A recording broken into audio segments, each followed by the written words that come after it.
സമാധാനം നിങ്ങളോടുകൂടെ. വിശുദ്ധ ലൂക്ക അറിയിച്ച നമ്മുടെ കർത്താവ് ഈശോ മിശിഹായുടെ പരിശുദ്ധ സുവിശേഷം അധ്യായം 8, 5 മുതൽ 13 വരെ തിരുവചനങ്ങൾ.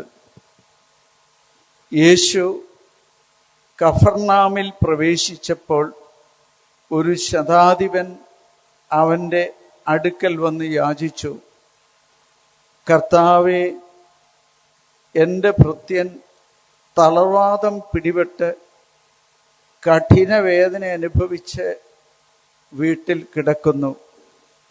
യേശു അവനോട് പറഞ്ഞു,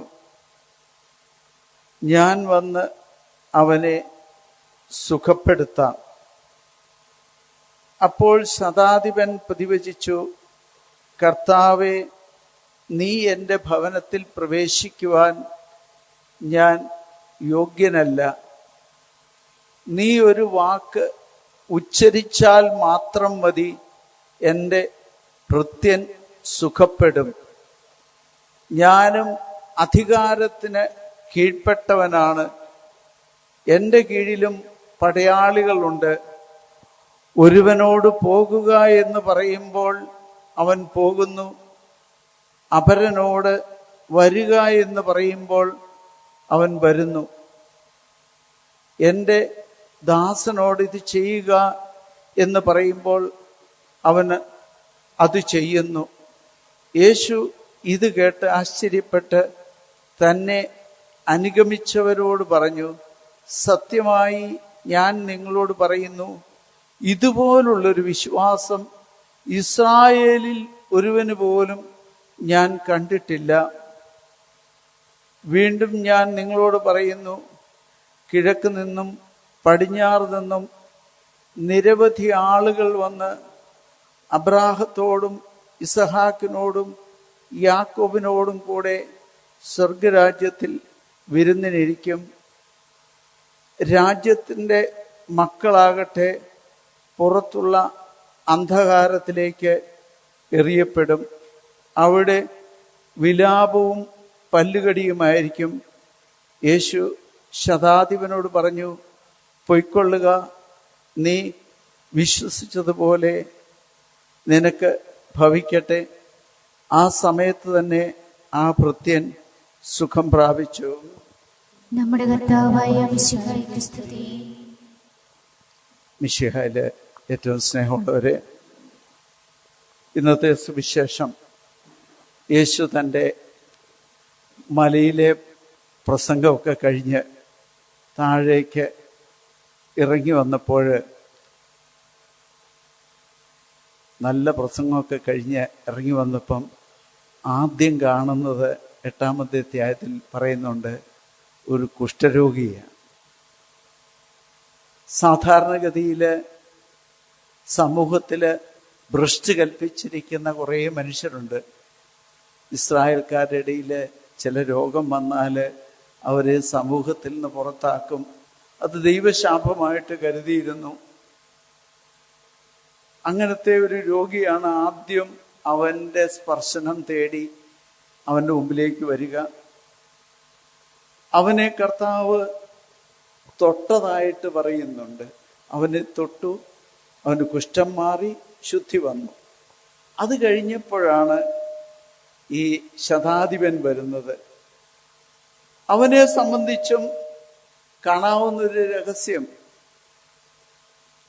വേണമെങ്കിൽ എൻ്റെ ഒരു വീട്ടിലെ ഒരു ഭൃത്യനാണ് എന്ന് മനസ്സിലാക്കി ആരെയെങ്കിലും പറഞ്ഞു വിട്ട് അദ്ദേഹത്തിന് മാറി നിൽക്കാമായിരുന്നു. പക്ഷെ യേശുവിൻ്റെ മനസ്സെപ്പോഴും നമുക്കറിയാം, സമൂഹം ഉപേക്ഷിച്ചവരോട് കൂടിയാണ് യേശു എപ്പോഴും നിലകൊള്ളുക. സമൂഹം പുറന്തള്ളിയ വേശ്യകള്, കുഷ്ഠരോഗികള്, സമൂഹം പാപിയായിട്ട് മുദ്രയടിച്ച വ്യക്തി, ഇവരെയൊക്കെ ദൈവം തമ്പുരാന് പ്രത്യേകമായിട്ട് സ്നേഹിച്ചതായിട്ട് നമുക്ക് കാണാം. നമ്മളൊക്കെ ഇന്ന് പത്രമൊക്കെ കാണുമ്പോൾ ഒരു മന്ത്രി വന്നാൽ അല്ലെ മുഖ്യമന്ത്രി വരുന്നുണ്ടെങ്കിൽ ആ മുഖ്യമന്ത്രിയുടെ മുമ്പിൽ എത്തിച്ചേരാൻ വേണ്ടി എല്ലാവരും തിക്കി തിരക്കി ഊട്ടി ഫോട്ടോയ്ക്ക് പോസ് ചെയ്യാനൊക്കെ നിൽക്കുന്നത് നമ്മൾ കണ്ടിട്ടുണ്ട്. പക്ഷേ ഏതെങ്കിലും ഒരു സമൂഹത്തിലെ പേര് കുറഞ്ഞ ഒരു വ്യക്തി അല്ലെങ്കിൽ ഒരു മോശം പേര് കിട്ടിയ ഒരു വ്യക്തിയുടെ അടുത്ത് നിൽക്കാൻ പൊതുവെ ആരും ഇഷ്ടപ്പെടുകയില്ല. അങ്ങനെ സമൂഹം അവഗണിച്ച ആളുകളെ പ്രത്യേകമായി പരിഗണിക്കുന്നതായിരുന്നു യേശുവിൻ്റെ സ്വഭാവം.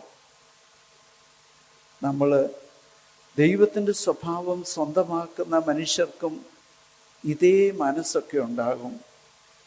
നമ്മൾ യേശുക്രിസ്തുവിനോട് ഐക്യപ്പെട്ട് ജീവിക്കാൻ തുടങ്ങുമ്പോൾ എല്ലാവരാലും ഉപേക്ഷിച്ച് കളഞ്ഞവർ, പുറന്തള്ളപ്പെട്ടവർ, അത് ചിലപ്പം വീട്ടിൽ തന്നെ കാണും. ചിലപ്പം വീട്ടിൽ അല്പം സൗന്ദര്യമുള്ള കുറഞ്ഞ കൊച്ചാണെങ്കിൽ ആ കൊച്ചിനോട് സ്നേഹം കാണിക്കാത്ത മാതാപിതാക്കളുണ്ട്. ചിലർ പറയും, നീ വന്നേ പിന്നെ എൻ്റെ ഗതികേടാണ്, ശവം, അല്ല ഇങ്ങനെയൊക്കെ ഉള്ള ഒരു പേര് വിളിച്ച് മക്കളെ വേദനിപ്പിക്കുന്ന മാതാപിതാക്കന്മാർ വരെയുണ്ട്. ഭാര്യയെ വേദനിപ്പിക്കുന്ന ഭർത്താവുണ്ട്. നീ സുന്ദരിയല്ലെന്നോ, അവൻ്റെ സ്വപ്നത്തിൽ കണ്ട ആളല്ല. ഈ വിധത്തിൽ മറ്റുള്ളവരെ എല്ലാം അവഗണിച്ച് പുറത്താക്കുന്ന സ്വഭാവമൊക്കെ നമ്മുടെയൊക്കെ ജീവിതത്തിൽ അറിയാതെ കുറേയുണ്ട്. പക്ഷെ ഈ യേശു തമ്പുരാൻ്റെ മനസ്സ് ഞാൻ പറഞ്ഞു, അവഗണിച്ച് പുറത്താക്കുകയല്ല, പ്രത്യേകിച്ച് അവഗണിക്കപ്പെട്ടവരെ കൂടെ ഉൾച്ചേർക്കുന്നതാണ് യേശുവിൻ്റെ സ്വഭാവം. സമൂഹം പുറന്തള്ളിയവരെ സ്വന്തമാക്കി കരുതി അവരെയും കൂടെ സ്നേഹിച്ച് ദൈവപിതാവിൻ്റെ അടുക്കിലേക്ക് അടുപ്പിക്കുക. അതിനുവേണ്ടി നമ്മൾ ഇറങ്ങുമ്പോൾ ചിലപ്പോൾ ഒത്തിരി നമ്മളൊക്കെ സഹിക്കേണ്ടി വരും. യേശുവിനെ നമുക്കറിയാം, നല്ല പേരുമൊക്കെ ഉണ്ടാക്കി സമൂഹത്തിൻ്റെ അംഗീകാരമൊക്കെ നേടി, വേണമെങ്കിൽ കുറേ അത്ഭുതങ്ങളുമൊക്കെ ചെയ്ത് കുറേ അപ്പമൊക്കെ വർദ്ധിപ്പിച്ച് മാച്ചിക്കാരനായിട്ട് വേണമെങ്കിൽ അറിയപ്പെട്ട് നന്നായിട്ട് ജീവിക്കാമായിരുന്നു. പക്ഷേ സമൂഹം പുറന്തള്ളിയവരെ സ്വീകരിച്ചപ്പം സമൂഹത്തിൻ്റെ അധികാരവും ശക്തിയും ഒക്കെ ഉള്ളവർക്ക് അത് അംഗീകരിക്കാൻ പറ്റിയില്ല. അതാണ് യേശുവിനെ കൊല്ലാനായിട്ട് പോലും കാരണമെന്ന് നമുക്കറിയാം. പ്രിയപ്പെട്ടവരെ, നമുക്ക് ഈ എഫാത്ത കൂട്ടായ്മയിലൊക്കെ വരുമ്പോൾ നമ്മുടെ മനസ്സിലും മാറ്റം ഉണ്ടാകണം. നമ്മുടെയൊക്കെ കുടുംബജീവിതത്തിൽ മാറ്റം ഉണ്ടാകണം. നമ്മുടെ വീട്ടിൽ ആരെങ്കിലും അവഗണിക്കപ്പെട്ടുണ്ടെങ്കിൽ നമുക്ക് അവരോട് പ്രത്യേക സ്നേഹം കൊടുക്കാൻ നമുക്ക് സാധിക്കട്ടെ. അങ്ങനെ എഫാത്ത തകർന്നിരിക്കുന്ന ആളുകളുടെ അടുക്കിലേക്ക്, അല്ലെങ്കിൽ ഉപേക്ഷിക്കപ്പെട്ട ആളുകളുടെ മനസ്സിലേക്ക് തുറക്കപ്പെടുന്ന കവാടമായിട്ട് ഓരോ ദിവസവും നമ്മൾ മാറണം. നമ്മുടെ മനസ്സ്, പ്രത്യേകിച്ച് അവഗണിക്കപ്പെട്ട രോഗികൾ, ഇന്നിപ്പം നമുക്കറിയാം, എല്ലാവരും അവഗണിച്ച വീട്ടുകാർ പോലും പുറന്തള്ളിയവരെ കുറേ സിസ്റ്റേഴ്സോ ഇങ്ങനെയുള്ളവരൊക്കെയാണ് നോക്കുക. നേഴ്സ് പോലെയുള്ള രോഗത്തിലകപ്പെട്ടവർ മാനസിക രോഗികളായി കഴിഞ്ഞാൽ ചിലപ്പോൾ ആർക്കും വേണ്ട, വീട്ടിലുള്ളവർക്ക് പോലും വേണ്ട, അവരെയും കൊണ്ടു തള്ളും. പിന്നെ പാവപ്പെട്ട നമ്മുടെ സഹോദരിമാരൊക്കെ അവരെ വളരെ സ്നേഹത്തോടെ സ്വീകരിക്കുന്നതൊക്കെ നമ്മൾ കണ്ടിട്ടുണ്ട്. അതൊക്കെ യേശുവിൻ്റെ ഒരു പ്രവർത്തനമായിട്ട്, യേശുവിൻ്റെ ഹൃദയം അവരുടെ സ്വന്തമാക്കിയത് കൊണ്ട് അങ്ങനെയൊക്കെ ചെയ്യാൻ പറ്റുന്നത്. നമുക്കും എഫാത്ത കൂട്ടായ്മയിലേക്ക് നമ്മൾ വരുമ്പോൾ നമുക്കും യേശുവിൻ്റെ മനസ്സ് സ്വന്തമാക്കാൻ സാധിക്കണം. അതിനുള്ള കൃപയ്ക്ക് വേണ്ടി നമുക്ക് പ്രത്യേകം പ്രാർത്ഥിക്കാം. ഓരോ ആഴ്ചയിലും നമ്മൾ യേശുവിൻ്റെ ഹൃദയത്തിൻ്റെ ആ ഉൾപ്പൊരുള് മനസ്സിലാക്കി യേശുവിനെ സ്നേഹിക്കാനും യേശുവിൻ്റെ സ്നേഹം നമ്മിലൂടെ ലോകത്തിൽ എത്തിച്ചു കൊടുക്കാനും നമുക്ക് സാധിക്കണം. അതിന് ദൈവം തമ്പുരാൻ നമുക്കൊക്കെ ശക്തി നൽകട്ടെ. തിന്മയുടെ ഏതെങ്കിലും ശക്തികൾ നമ്മളുടെയൊക്കെ കുടുംബത്തിലോ നമ്മിലോ കടന്നുകൂടിയിട്ടുണ്ടെങ്കിൽ നമുക്ക് പ്രത്യേകമായിട്ട് പ്രാർത്ഥിക്കാം. ഈ നിമിഷം എല്ലാ തിന്മയുടെ ശക്തികളെയും നമുക്ക് നമ്മുടെ ജീവിതത്തിൽ നിന്ന് നമുക്ക് പുറത്തു കളയാം. സാത്താൻ ഏതെങ്കിലും വിധത്തിൽ നമ്മളിലേക്ക് കടന്നു വന്നിട്ടുണ്ടെങ്കിൽ ഈ നിമിഷം നമുക്ക് പ്രത്യേകമായിട്ട് പ്രാർത്ഥിക്കാം. യേശു തൻ്റെ നാമത്തിൻ്റെ ശക്തിയാൽ നമ്മുടെ കുടുംബത്തിൽ നിന്നും, നമ്മുടെ വീട്ടിൽ നിന്നും, നമ്മുടെ വ്യക്തി ജീവിതത്തിൽ നിന്നുമെല്ലാം സാത്താൻ്റെ എല്ലാ ചെയ്തികളും നിങ്ങളിൽ ഓരോരുത്തരിലും, അതുപോലെ ലോകം മുഴുവനിൽ ഇപ്പോൾ നമ്മളെ ശ്രമിച്ചുകൊണ്ടിരിക്കുന്ന വ്യക്തികളിലെല്ലാം, അവരുടെ കുടുംബങ്ങളിലെല്ലാം ദൈവം തമ്പുരാൻ മാറ്റം വരുത്തട്ടെ. അവരുടെ ഹൃദയത്തിൽ നിന്ന് തിന്മയുടെ ശക്തികൾ അവൻ എടുത്തു മാറ്റട്ടെ. നമുക്ക് പ്രാർത്ഥിക്കാം.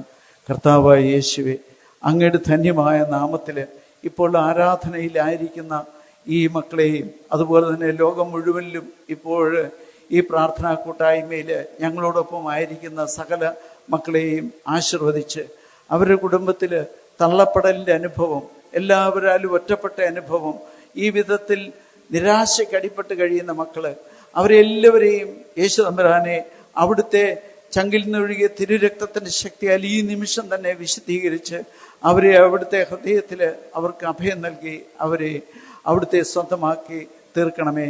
സാത്താൻ ഒരിക്കലും ഈ മക്കളെ കീഴ്പ്പെടുത്തുവാൻ അങ്ങ് അനുവദിക്കരുത്.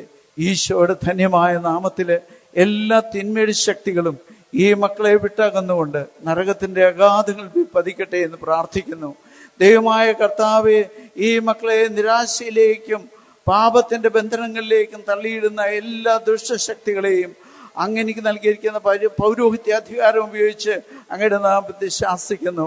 എല്ലാ തിന്മയുടെ ശക്തികളും ഈ മക്കളിൽ നിന്ന്, ഇവരുടെ കുടുംബത്തിൽ നിന്നും, ഇവരുടെ വസ്തുവകളിൽ നിന്നും, വളർത്തുമകളിൽ നിന്നും ഒക്കെ വിട്ടകന്ന് അവയെല്ലാം അവയ്ക്ക് വേണ്ടി സാത്താന് വേണ്ടി പണിയപ്പെട്ടിരുന്ന നരകത്തിലേക്ക് അവയെല്ലാം ഇതാ തള്ളിവിടുന്നു. യേശുവേ, അവിടുത്തെ നാമം മഹത്വപ്പെടട്ടെ. തിന്മയുടെ ശക്തികൾ ഇവരുടെ ജീവിതത്തിൽ നിന്ന് അപ്രത്യക്ഷമാകട്ടെ.